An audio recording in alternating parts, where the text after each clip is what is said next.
Hello guys, कैसे हो तुम सब यार। होप करता हूँ सब मजे में होंगे। तो मैंने अपनी डीमंस वर्सेस गॉड की जो वीडियो बनाई थी उसके अंदर मैंने तुम लोग को प्रॉमिस किया था कि भाई मैं ऐसी ही वीडियो अपनी एक नेक्स्ट लेवल की बनाऊंगा जहां पर मैं नेक्स्ट लेवल के कैरेक्टर्स की बात करूंगा जो कि बेसिकली गॉड्स के लेवल के भी अबव होंगे। तो यहाँ पर आज तुम लोग एग्जैक्टली डीमन वर्सेस गॉड का जो टाइटल मैंने अपनी वीडियो का रखा है उसको तुम ज्यादा सीरियस नहीं लेना, सही है। क्योंकि देखो डीमन वर्सेस गॉड की वीडियो तो होने नहीं वाली, समझ लो गॉड वर्सेस गॉड की वीडियो होने वाली है। बस डिफरेंस ये होगा कि वो कुछ एनिमे के टेरिफाइड गॉड्स हैं एंड कुछ मार्वल के strongest of the strongest gods हैं। एंड यहाँ अगर देखा जाए तो अपने एनिमे से एक विच एंड 2 डीमन किंग हैं। एंड अपना जो मार्वल है उसमें एक गॉड है, दूसरा अपना घोस्ट राइडर है। मतलब उसको ऐसा गॉड तो नहीं ले सकते बट उसकी पावर्स गॉडली हैं तो फिर इसलिए उनको गॉड में इंक्लूड करा है मैंने। एंड साथ में तुम सबको पता है कौन है भाई। मैंने इस वीडियो को बनाने से पहले अपने कम्युनिटी टैब पर ये पोस्ट डाल दी थी कि भाई हाँ ये बैटल होने जा रही है एंड इस पर तुम लोग मुझे अपना पर्सपेक्टिव शेयर करो। एंड तुम लोगों ने ऐसा करा भी एंड मैंने सारे के सारे कॉमेंट्स पढ़े भी। एंड तुम सबका पर्सपेक्टिव जानने के बाद तो आज मैं तुम लोग को अपना पर्सपेक्टिव बताऊंगा, ठीक है। अगर आज ये अलाउ होता कि मैं कोई बुक पे हाथ रख के ये कह सकता कि हाँ भाई जो मैं कहूँगा सच कहूँगा, एज अ फैन बॉय नहीं कहूँगा, सो लॉल मैं ऐसा ज़रूर करता। बट कोई विटनेस करने वाला नहीं है, सो व्हाटएवर। मैं वैसे भी फैन बॉय नहीं बनता हूँ वीडियोस के दौरान, मैंने तुम लोग को 1000 बार बोला है। आज टीम वर्सेस टीम की भी बात करेंगे एंड सोलो वर्सेस सोलो की भी बात करेंगे। आज यहाँ पर एनिमे से हमारे पास है Akutosai, Anos Voldigoad and Featherine Augustus Aurora. And इनके अगेंस्ट है हमारे मार्वल से pre retcon Beyonder, Living Tribunal and Cosmic Ghost Rider. And इस बैटल में मुझे लोग ये भी बोल रहे थे कि भाई हाजुन को ले लो यार एनोस की रिप्लेसमेंट में। एंड ऐसा मैं कर भी सकता था बट मैंने यूं नहीं किया कि भाई हाजुन समझ लो ओवर किल होता। मतलब हाजुन माइट भी अपने पूरे फिक्शन में अब तक का सबसे स्ट्रॉन्गेस्ट लाइट नोवेल कैरेक्टर है, तो उसके ऊपर मैं किसी और दिन तसल्ली से बात करूंगा। बाकी अब यहाँ पर हम चलते हैं अपने कंपैरिजन की तरफ। So without any further ado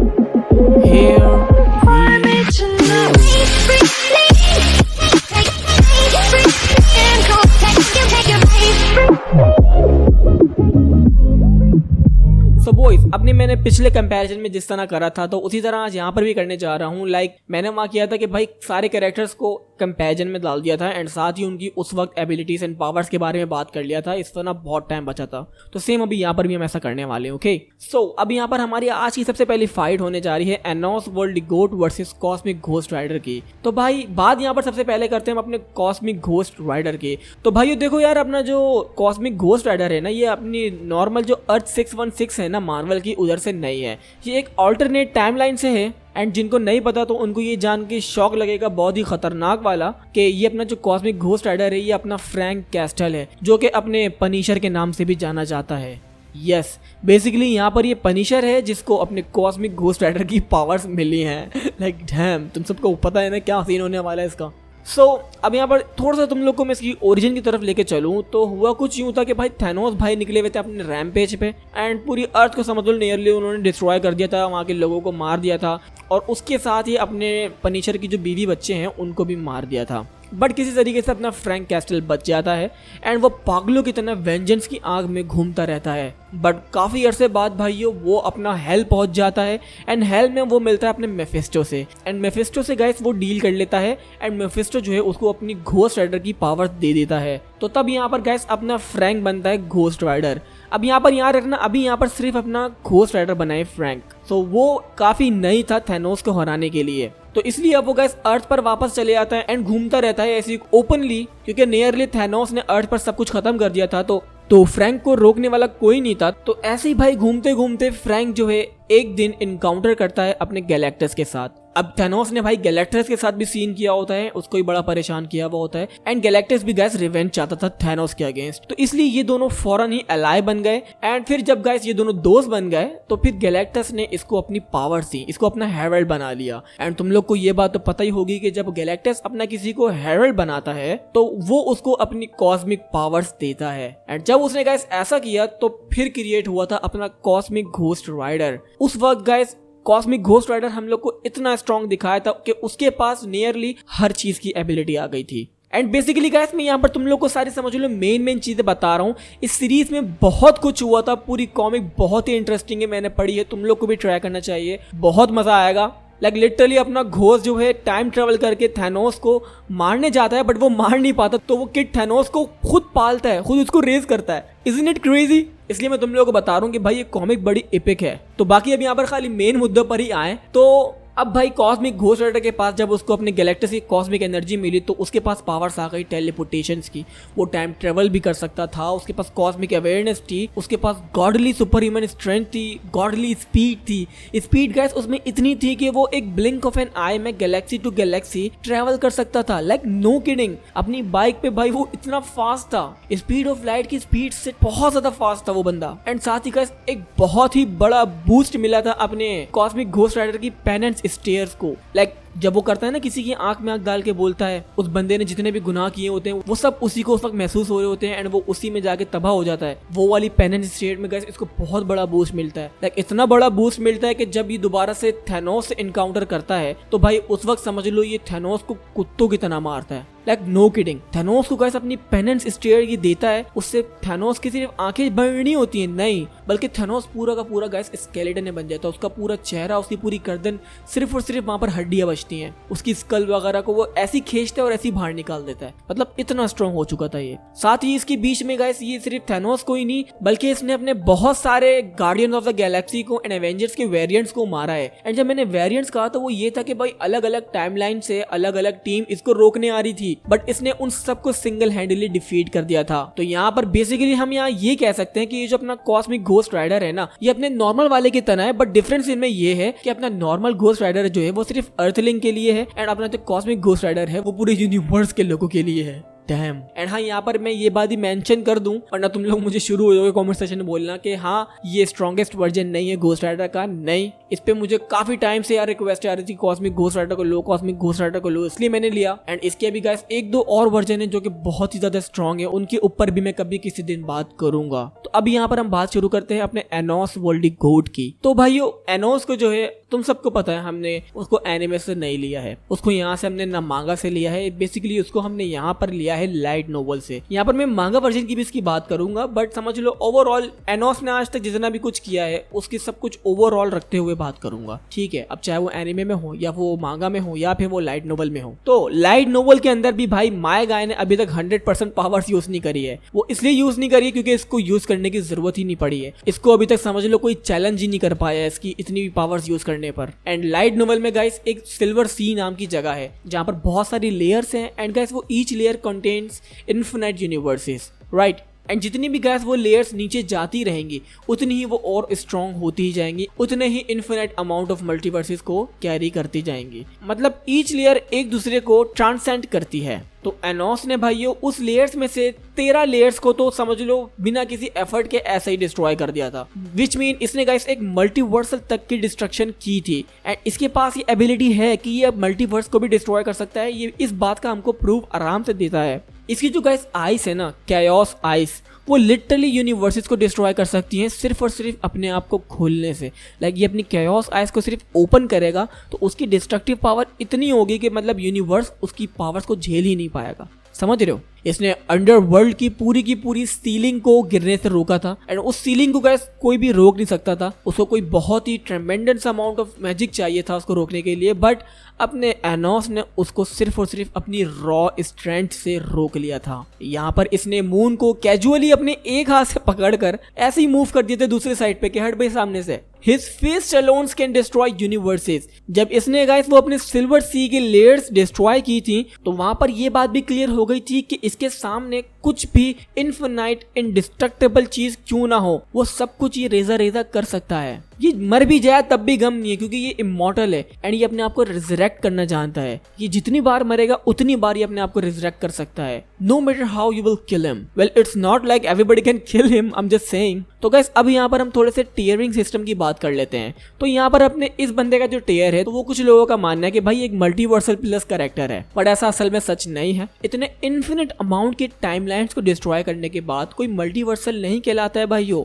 इसने ऑलमोस्ट सिल्वर सी तक को बॉन्ड कट करा है, लाइक करा नहीं है, ऑलमोस्ट ये करने वाला था बट नहीं किया। तो ये सब फीट्स गाइस इसको इजीली अपने एक हाइपरवर्स लेवल तक रखते हैं लाके, जो कि 1B है, राइट। सो यहाँ आप कॉस्मिक घोस्ट राइडर की लेवल की बात करें तो कैसे अपना कॉस्मिक घोस्ट राइडर जब अपने थैनोस से लड़ रहा था तो उसने साफ साफ उसको बोला था कि तुझे पता भी है कि मुझे कितना होल्ड बैक करना पड़ रहा है, क्योंकि अगर मैं ऐसा नहीं करूं तो मेरे चलने से ही पूरे के पूरे वर्ल्ड्स डिस्ट्रॉय हो जाएंगे। लाइक नो किडिंग, उसने जिस अंदाज में गाइस ये बात बोली थी ना, उससे लिटरली चिल्स मिल रहे थे।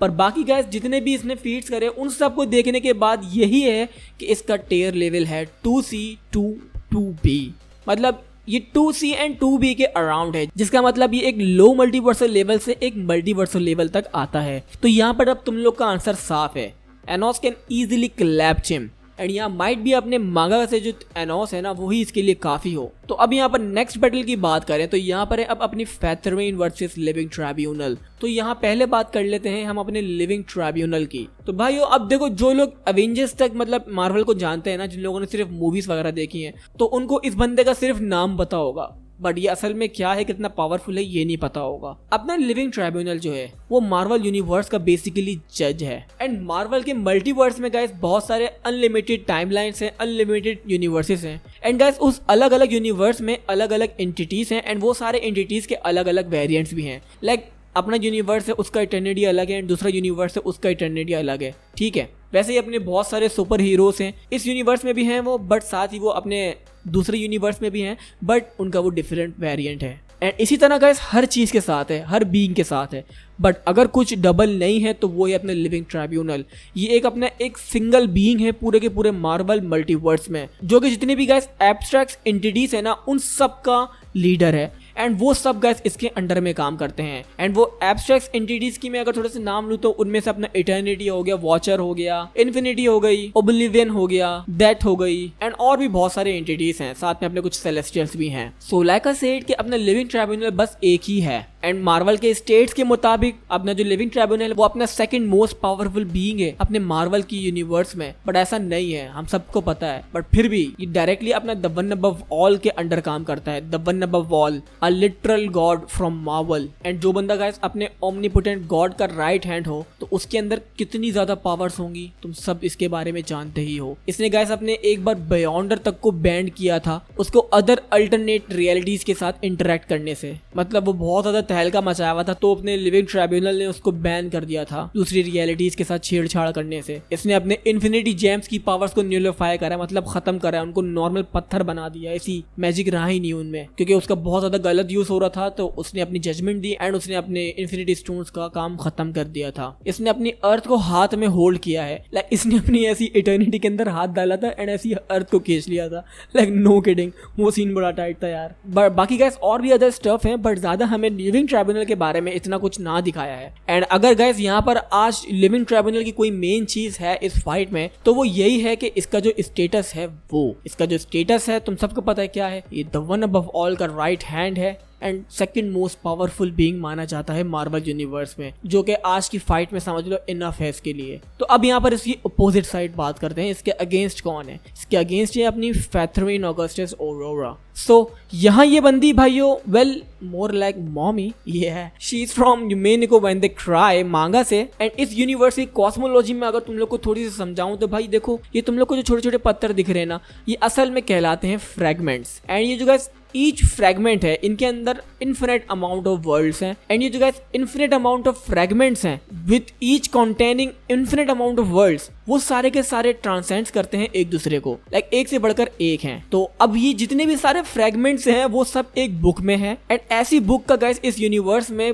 पूरा एक सिटी है जिसका नाम है सिटी ऑफ बुक्स। उसके अंदर ऐसी बुक्स की बहुत सारी बुक्स हैं, लाइक इन्फिनाइट बुक्स हैं। तो अब ये सब मिला के भाई तुम सबको पता है क्या बन गया है, एक infinite timeline, infinite worlds, infinite multiverses. तो अब यहाँ सीन ये है कि भाई ये सब जो है ना, ये सब फैथरीन के लिए समझ लो कुछ भी नहीं है, वो इन सब चीजों को ट्रांसेंड्स करती है, जो कि इजीली गाइस इस बंदी को बाउंडलेस लेवल पर जाकर टच कर देता है। Like guys I am speaking facts here, alright. मैंने पहले भी तुम लोग को अपनी एक वीडियो में बताया था कि फैथरीन लिटरली बाउंडलेस टेयर को टच करती है, उसकी लाइन पे जाके खड़ी होती है। Like high outer Vercel level के बाद जो अपना बाउंडलेस आता है ना, उससे थोड़ा सा और आगे जाके, जिसको हम शायद बोले अपना बेस बाउंडलेस, वहां पर जाकर भाई इसका टीयर लेवल आता है। जो बंदी गाइस इतनी सारी टाइमलाइंस को ट्रांसेंड करती हो, उसका टीयर क्या होगा तुम खुद सोचो। एंड यहाँ पर सिर्फ इसी वजह से ही इसको बाउंडलेस नहीं बताया गया है। असल में गाइस ये किसी भी चीज की फेथ लिख सकती है। लाइक ये पूरी की पूरी एग्जिस्टेंस की फेथ को चेंज कर सकती है। ऐसी बस रबर से मिटाएगी और सारी एग्जिस्टेंस मिट गया, ऐसी कहानी है भाई इसकी। ये space time matter reality in सब चीजों को ट्रांसेंड करती है। आई मीन WTF यार, मैंने जब इन्फिनिट अमाउंट ऑफ मल्टीवर्सेस की बात कर दी तो फिर स्पेस टाइम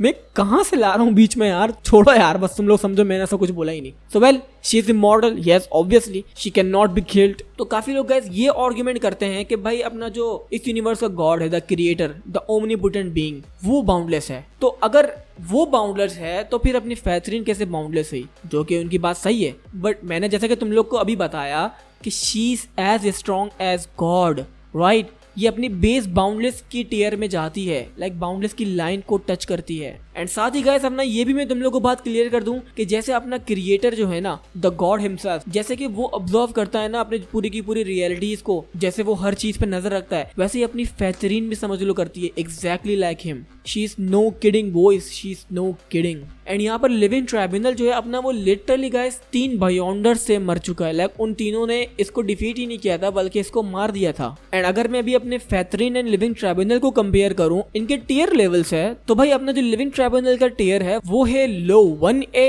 एंड माइट भी अपना 1A, जो कि आता है अपना low outerversal and outerversal level तक। एंड यहाँ फैथरीन जो है ना, वो तुम्हें मैं बता चुका हूँ कि वो बाउंडलेस को टच करती है, विच मीन्स ये हाई 1A टू टीयर 0 तक के जाती है। एंड टीयर 0 तो ऑब्वियसली बाउंडलेस में आता है। तो अब यहाँ पर भी गाइस कंपैरिजन साफ है। मतलब मैं क्या बोलूँ, तुम लोग खुद देख लो ना इनके टीयर कहाँ है यार, कितना जमीन और आसमान का फर्क है। तो सिंपल है भाई, यहाँ पर भी अब यहाँ पर अपनी विनर है मॉमी फैथरीन। तो अब यहाँ पर बची है अपनी लास्ट बैटल एंड सबसे मेन बैटल, जिसका सबको इंतजार था, एंड माइट भी अपनी सबसे स्ट्रॉन्गेस्ट बैटल, क्योंकि हम यहाँ पर बात करने जा रहे हैं अपने प्री रेडकॉन बायोंडर वर्सेस आकुतो साई की। तो भाई यहाँ पर ये माइट भी समझ लो सबसे स्ट्रॉन्गेस्ट कैरेक्टर है फिक्शंस में। लाइक मैं यहाँ पर रेफरेंस दे रहा था अपने बायोंडर का। एंड अभी मैं यहाँ चलो पहले बायोंडर की ही बात कर लेता हूँ। तो सबसे पहले हमें गाइस बायोंडर को दिखाया अपनी सीक्रेट वॉर्स में। एंड यहाँ पर गाइस मैंने समझ लो इसके सारे इश्यूज पड़े हैं सीक्रेट वॉर के। एंड यहाँ बायोंडर जो है उसको गाइस कुछ लोग जो है वो कुछ ज्यादा ही ओपी बता देते हैं। लाइक समझ लो इसको वो लिटरली गॉड बता देते हैं मार्वल का। लाइक बायोंडर ने कॉमिक में एक बार कहा था कि भाई शायद मैं ही हूँ जिसने ये सारी क्रिएशन करी है पूरे मार्वल यूनिवर्स को। वो बोल रहा होता है कि शायद मैंने ही अपने जाने अनजाने में सब कुछ क्रिएट करा है। लाइक नो, ऐसा नहीं हुआ था। बट कुछ फैंस जो है इस बात को कुछ ज्यादा ही सीरियस ले जाते थे। खैर छोड़ो, यहाँ पर अब कुछ लोग ऐसे भी हैं जो कि इसको बहुत ज्यादा डिग्रेड करते हैं, इसको बहुत ही वीक समझते हैं। बट जबकि ऐसा नहीं है। बायोंडर्स जो हैं वो अपने बायोंड रियल्म से आए हैं, जो कि मार्वल मल्टीवर्स के अंदर एग्जिस्ट नहीं करता है। ये मार्वल मल्टीवर्स से बाहर है, तो बेसिकली ये मार्वल का हिस्सा नहीं है। तो इसलिए इसके ऊपर गाइस उसके लॉ एंड फिजिक्स अप्लाई होते ही नहीं है। ठीक है, मतलब मैंने माना कि बायोंडर्स बेसिकली अपना पहले से ही इमेंसली पावरफुल बीइंग था, जिसको space time and reality control वगैरह करना तो आता ही था। बट गाइस बहुत सारे बायोंडर्स में से जो सबसे पहला बायोंडर होता है ना, जो कि अपने मार्वल यूनिवर्स में कदम रखता है, तो वो समझ लो पहली बार ऐसा होता है। एंड उस वक्त उन बायोंडर्स को पता भी नहीं होता है कि उनकी बायोंड रियल्म के बाहर भी कोई दूसरी मल्टीवर्स है, कोई दूसरी एग्जिस्टेंस है। तो जब वो आता है तो भाई वो बहुत ज्यादा क्यूरियस होता है, वो हर चीज जानना चाहता था मार्वल यूनिवर्स के बारे में।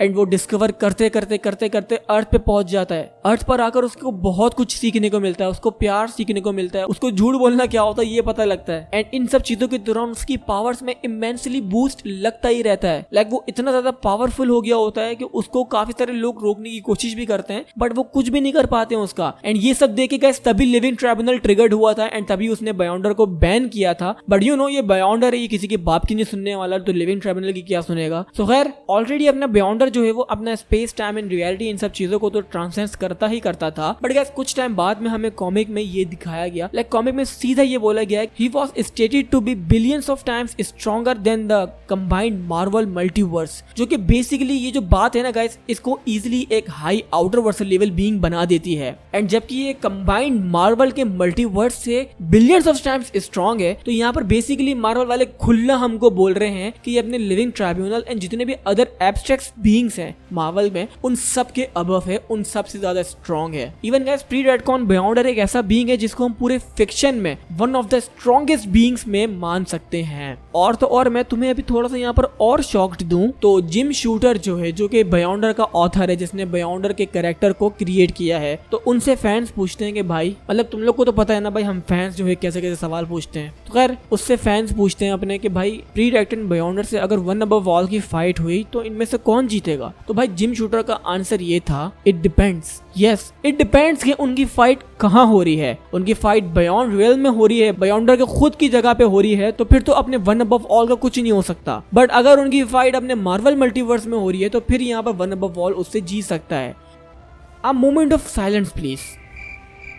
WTF यार भाई, मतलब कुछ भी वन अबव ऑल की बात कर रहे हैं भाई हम, वन अबव ऑल। वो फालतू में ही कोई अपना true omnipotent, omniscient and omnipresent ऐसा ही नहीं कहलाता है। एक वजह है तभी उसको ये बोलते हैं, वो अनबीटेबल है। तो मैं यहाँ पर कैसे अपने जो इस ऑथर ने बात बोली है ना, तो उसको मैं इग्नोर करने वाला हूँ, क्योंकि ऐसा समझ लो सच हो ही नहीं सकता। मतलब तुम खुद सोचो ना यार, ऐसा ना तो हमें कहीं दिखाया है एंड ना दिखाएंगे, क्योंकि जिम शूटर को तो समझ लो मार्वल से निकाल दिया गया है। एंड मैं भी तुम लोग को हमेशा बोलते हुए आऊँ कि भाई क्रिएटर से ऐसे सवाल मत पूछा करो, उनका वैसे ही दिमाग खराब हुआ वो होता है, तुम लोग और ऐसे सवाल पूछ के दिमाग खराब कर देते हो। एंड उस वक्त उनके जो भी मुंह में आता है वो बोल देते हैं, क्योंकि वो भाई कैरेक्टर से कंपैरिजंस को इतना सीरियस नहीं लेते हैं। So we all know that कि वन अबव ऑल को यार वाकई नहीं हरा सकता वो। तो अभी हम यहाँ पर बेयॉन्डर्स के थोड़े से फीट्स की बात करें तो प्री रेडकॉन बेयॉन्डर भाई नियरली अपने 4 से 5 बार पूरे के पूरे मार्वल के एग्जिस्टेंस को डिस्ट्रॉय करते करते छोड़ दिया है। आई मीन वो करने वाला होता है बट वो करता नहीं, क्योंकि वो करना नहीं चाहता। बट उसने ऐसा थ्रेटनिंग ऐसा किया था,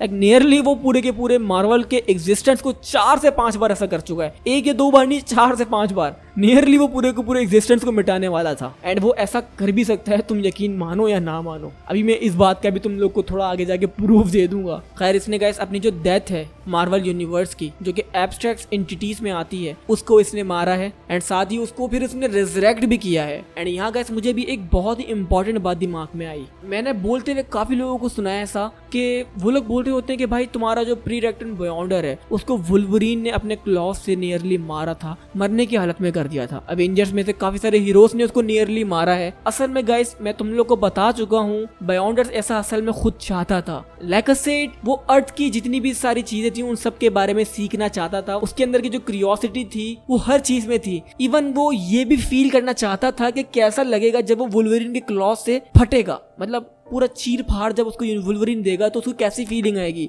उसने ये सब एक्सपीरियंस करने के लिए किया। वो नियरली गाइस अपने मार्वल में मरा भी है, वो भी सिर्फ इसलिए ताकि वो डेथ को एक्सपीरियंस कर सके। लाइक WTF यार, तुम लोग ऐसा सोच कैसे सकते हो? सो बहुत बातें हो गई हमने बेयॉन्डर की। अभी 2-3 बातें और हैं, वो मैं तुम लोग को थोड़ा सा इनकी कंपैरिजन में बता दूंगा। बट अब बात करते हैं अपने आकुतो साई की। तो गाइस एनिमे के अंदर तो अपने आकुतो साई ने दिखाया था अपने यूनिवर्स के गॉड को उसने मार दिया। एंड वो अब समझ लो उसने पूरी की पूरी वॉर शुरू कर दी थी गॉड्स के अगेंस्ट, ठीक है। बट फिर मांगा में जो हमें दिखाया वो बंदा समझ लो कुछ ज्यादा ही लिटरली ओपी था। लाइक इतना ओपी था कि भाई ये अपनी खुद की फेथ लिख सकता था। साथ ही लाइट नोवेल की बात करूं तो भाई वहां तो ये अपने पूरे एग्जिस्टेंस की स्टोरीज लिखता था। लाइक जितने भी एग्जिस्टेंस है उन सब की स्टोरी इसने लिखी है, इवन हेल तक के इसने क्रिएट की है। Like isn't it crazy guys? इसका भी यहाँ पर गाइस थोड़ा बहुत वांगलिंग वाला सीन है। लाइक ये भी गाइस फिक्शन को एज अ फिक्शन देख सकता है एंड रियल वर्ल्ड को रियल वर्ल्ड की तरह देख सकता है। एंड हाँ गाइस सीरियसली अगर मैं तुम लोग को बताऊं सच तो मैंने इसकी मांगा कंप्लीटली नहीं पढ़ी, ना तो मैंने कंप्लीटली इसकी नोवेल पढ़ी। मैंने पूरा बस एनिमे देखा है। एंड मैंने अपने खुद की जो रिसर्च करी इस वीडियो के लिए, एंड साथ ही मैंने कुछ स्नीक पीक भी लिए मांगा से एंड लाइट नोवेल से भी। तो मैं ऐसा नहीं बोल रहा कि मैंने बिल्कुल ही नहीं पढ़ी, नहीं मैंने पढ़ी है, मेन चीजें मैंने देखी हैं, बट कंप्लीटली नहीं पढ़ी। सही है। तो अगर मैं यहाँ पर कोई गलती कर रहा हूँ इसके बारे में तो मुझे उसे पॉइंट आउट करना मत भूलना, ताकि फिर इससे मुझे ही पता चल सके एंड तुम लोग को भी पता चल सके। तो लाइट नोवेल में भाई अपना आकुतो साई ना ही ओमनीपोटेंट है, ओमनीप्रेजेंट है एंड ओमनीसिएंट है। एंड गाइस इसकी जो ओमनीपोटेंस है ना, उसके अंदर सीन ये भी है कि ये अपने सामने वाले ओपोनेंट की पावर्स को ले लेता है, मतलब सारी की सारी पावर्स सामने वाले की अपनी बना लेता है। इसने लाइट नोवेल में लिटरली ऑल गॉड्स को मारा है, जिनमें से कुछ गाइस हाइपरवर्स लेवल के कैरेक्टर्स थे और कुछ अपने लो आउटर वर्सल के थे एंड कुछ अपने हाई आउटर वर्सल बीइंग्स थे। तो यहाँ पर बेसिकली हमें लाइट नोवेल वाला आकुतो साई चीख के बोल रहा है कि वो एक हाई आउटर वर्सल लेवल है। एंड अपने लाइट नोवेल में भाई इसने पूरी पावर्स तक के यूज नहीं करी है सही से, मतलब at some point light novel में जब स्टोरी एंड हो रही थी तो ये हाई आउटर वर्सल लेवल से एक बाउंडलेस लेवल बीइंग में जा चुका था। I mean I am not kidding guys, ये जब अपनी वाइट फॉर्म में आया था स्टोरी के एंड में, इसने अपनी ह्यूमन बॉडी छोड़ दी थी एंड इसने अपना इवन गाइस डीमन लॉर्ड का जो रोल है उस तक को छोड़ दिया था। ये अपनी वाइट फॉर्म में खुद में ही एक एंटायर यूनिवर्स में एंटर हो गया था, जिसे वहां लाइट नॉवल में ये कह रहे थे a place where all the stories ends. And जो गैस इसकी आगुतोसाई की वाइट फॉर्म दिखाई थी वो स्टोरी के एंड में दिखाई थी, तो इसलिए उसके बारे में इतना कुछ तो नहीं दिखाया। बट हाँ, ये बात जरूर साफ थी कि उस वक्त वो भाई बंदा डेफिनेटली अपना बाउंडलेस लेवल के स्टेट में था। लाइक वो nearly as strong as one above all तो नहीं था, एक स्टेप या 2 स्टेप नीचे जरूर था। बट मैं यहाँ डेफिनेटली कह सकता हूँ कि ये अपने प्री रेक्टन बायोंडर से ऊपर ही था, क्योंकि प्री रेक्टन बायोंडर का जो टियर लेवल है वो आता है हाई आउटर वर्सल लेवल, ठीक है। बट अभी यहाँ पर बात खत्म नहीं हुई है, क्योंकि प्री रेक्टन बायोंडर जो है गाइस वो अपनी पावर्स को जितना चाहे उतना बूस्ट दे सकता है। एंड अगर अपना बायोंडर अपने से ज्यादा किसी पावरफुल बीइंग से लड़ेगा तो जाहिर सी बात है वो अपनी पावर को बूस्ट देगा ताकि वो सामने वाले बंदे को डिफीट कर सके। तो अभी अगर अपना बायोंडर एक बेस बाउंडलेस जैसे बीइंग से लड़ेगा, विच मीन्स आगुतोसाई से लड़ेगा, तो जाहिर है वो भी अपना जो टियर लेवल है उसको भी वो बढ़ाएगा, अपनी पावर्स को बूस्ट करेगा। एंड अगर जो गाइस जिम शूटर ने कहा, इसके जो क्रिएटर है उसने जैसा कहा वो सच है, तो फिर तो समझ लो आगुतोसाई गया, लिटरली गया। बट ऐसा सबको पता है सच नहीं है, जो उसे क्रिएटर ने कहा वो इम्पॉसिबल सी बात थी। I mean one above all यार, कोई हारने के लिए बीइंग नहीं बना है, वो लिटरली ऐसा ही बीइंग बना है कि भाई वो कभी नहीं हार सकता, सबको वो हरा सकता है। तो यहाँ पर तो अब ये केस हो ही नहीं सकता है। तो खैर बाकी अब मैं यहाँ पर गाइस कंक्लूजन पर पहुंचने से पहले तुम लोगों को कुछ मेरी अपनी चीजें पॉइंट ऑफ व्यू करना चाहता हूँ। लाइक मेरे दिमाग में जो सवाल घूमते हैं वो मैं तुम्हारे सामने रखना चाहूंगा। तो सबसे पहली बात तो यहाँ पर ये है कि अपना जो बायोंडर है, pre retcon Beyonder, known as all powerful, all knowing, जो कि लिविंग ट्राइब्यूनल से भी ज्यादा स्ट्रॉन्ग है अकॉर्डिंग टू स्टेट्स, वो यहाँ पहली बात ब्रूटली अपने प्रोटिजी से क्यों हार गया। लाइक प्रोटिजी एक ऐसा बीइंग था जो कि किसी की पावर्स को कॉपी करके उनकी पावर्स को डबल करके यूज कर सकता था। एंड सेम उसने अपना प्री रेक्टन बायोंडर के अगेंस्ट करा था एंड लिटरली बायोंडर की रेड मार दी थी। बट फिर उसी वक्त गाइस अपना जो प्रोटिजी है वो लिविंग ट्राइब्यूनल तक की पावर्स को कॉपी कर लेता है, तो वो लिटरली अपना वन अबव ऑल तक के लेवल तक जाने ही वाला था। बट फिर लिविंग ट्राइब्यूनल उसको डिफीट कर देता है, उसको वो ट्रिक कर देता है, उसको वो सील कर देता है। बट स्टिल बायोंडर तो हार गया ना, बट लिविंग ट्राइब्यूनल ने उसको कैप्चर कर दिया। तो यहाँ पर ऐसा कैसे हुआ? तुम्हारे दिमाग की यहाँ बत्ती जली थोड़ी बहुत। एंड यहाँ पर दूसरी बात यहाँ पर मैं ये भी करना चाहता हूँ कि अपना जो डॉक्टर डूम है उसने जो अपना बायोंडर है उसकी सारी पावर्स को एब्सॉर्ब कर लिया था एंड उसको अनकॉन्शियस छोड़ दिया था। आई मीन मैं मानता हूँ कि doctor Doom and molecule man जो है अपने बहुत भाई कोई स्ट्रॉन्गेस्ट से स्ट्रॉन्गेस्ट कैरेक्टर रह चुके हैं एंड मार्वल के समझ लो मोस्ट इंपॉर्टेंट कैरेक्टर हैं, जो कि हमें टाइम टू टाइम दिखाया है कि वक्त पर ये कोई स्ट्रॉन्ग रह चुके हैं। Even sometimes guys in characters को ऐसा भी दिखाया है कुछ इवेंट्स में कि ये अपने लिविंग ट्राइब्यूनल से भी ज्यादा स्ट्रॉन्ग थे। एंड हाँ, यहाँ पर एक और बात है कि अपने डॉक्टर डूम ने गाइस जब बायोंडर की पावर को एब्सॉर्ब किया था तो उसका कहना कुछ यूं था कि उस वक्त वो सबसे माइटिएस्ट बीइंग फील कर रहा है। लाइक वो इतना पावरफुल था उस वक्त कि जब वो सोता था तो उसका कहना था कि मैं अपने थॉट से पूरे के पूरे यूनिवर्सेस को डिस्ट्रॉय करने के एबल हूँ। लाइक अपनी नींद में ही सोते सोते एक थॉट से वो यूनिवर्सेस डिस्ट्रॉय कर सकता था। बायोंडर की पावर इतनी ज्यादा हॉरिफिक थी। यहाँ पर अब शायद तुम लोग को पता चल ही रहा होगा कि बायोंडर क्या चीज है, but still he was tricked by Doctor Doom and brutally defeated by Protege. तो अब यहाँ आगुतोसाई जो कि बेसिकली प्रोटिजी की तरह किसी की पावर्स को कॉपी तो नहीं करता, बट सामने वाले की सारी पावर्स को एब्सॉर्ब कर लेता है, अपने अंदर ले लेता है, मतलब उसकी पावर्स अपना बना लेता है। तो ऐसा बीइंग जब अपने प्री रेक्टन बायोंडर से लड़ेगा तो क्या होगा? मेरे ख्याल से वो बायोंडर्स की पावर्स को भी ले लेगा। I think no, Beyonder been through all of this and now he knows how to fight, right? I mean जो बीइंग इतना ज्यादा ओपी हो गया है तो उसको इतनी आसानी से अब कोई डिफीट नहीं कर सकता, मेरा ये मानना है। And as a result of this fight मैं यहाँ पर ये कहना चाहूंगा कि भाई मैं लिटरली ऑनेस्टली तुम लोग को एट दिस मोमेंट नहीं बता सकता कि इन दोनों की भाई फाइट हुई तो कौन जीतेगा।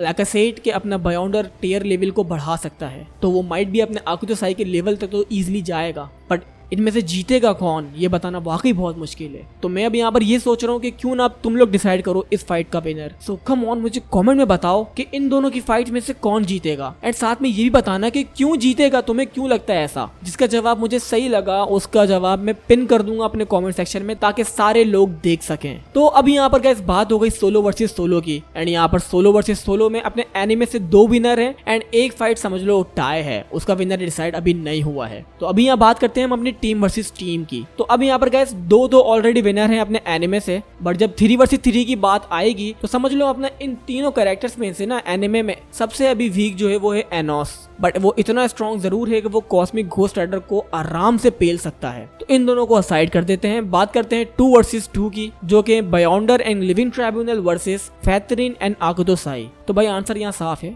फैथरिन, mommy and Akutosai. Like literally फिर तो मैं डेफिनेटली श्योर हूँ कि वो लिविंग ट्राइब्यूनल बयॉन्डर को दोनों को क्लैप कर सकते हैं। लाइक डिफिकल्टी होंगी बहुत, बट फिर भी ये लोग इन दोनों को क्लैप कर देंगे अगर इन लोगों ने टीम अप करा तो। बट सोलो वर्सेस सोलो की तो फिर मैं तुम लोग को बता चुका हूँ, ये तुम लोग पे डिपेंड करता है कि तुम लोग मुझे बताओ बयॉन्डर वर्सेस आकुतो साई में कौन जीतेगा। Well oops, let me say it again, pre retcon Beyonder versus Akutosai में कौन जीतेगा। सो अब सब कुछ गैस तुम लोग के सामने है, मुझे थर्ड फाइट का रिजल्ट बताना मत भूलना। बाकी अब मैं भी काफी थक गया हूँ, वीडियो काफी बड़ी हो गई है, तो जाने से पहले इस वीडियो को लाइक करना मत भूलना, चैनल को सब्सक्राइब करना, बेल आइकन कॉल नोटिफिकेशन पर सेट करना। मेरा सेकंड चैनल जाके चेकआउट करो यार, उधर मैं गेमिंग के साथ साथ अपने शॉर्ट्स भी बनाने वाला हूँ, एंड वहाँ शॉर्ट्स में सोच रहा हूँ उस टाइप के बनाऊं, लाइक वर्सेस बैटल्स बनाऊं, एंड साथ ही जितने कैरेक्टर्स हैं उनके बारे में बताऊं। आई मीन यू नो अभी जैसा चल रहा है ना उस लिहाज से सोच रहा हूँ शॉर्ट्स वहां पर बनाकर डालूं, एंड अभी थोड़ा टाइम नहीं मिल पा रहा है, बट सून, सो चेकआउट करना मत भूलना। End of course last but not least, Instagram पे मुझे फॉलो कर लेना। अगर मेरे से रिलेटेड एंड मेरे चैनल से रिलेटेड कोई भी अपडेट चाहते हो या फिर कोई भी एनिमे वगैरह से अपडेट चाहते हो तो भाई वहां पे मुझे फॉलो करना मत भूलना। अब मैं मिलता हूँ अपनी नेक्स्ट वीडियो में, अपना ख्याल रखना। टिल देन, फिर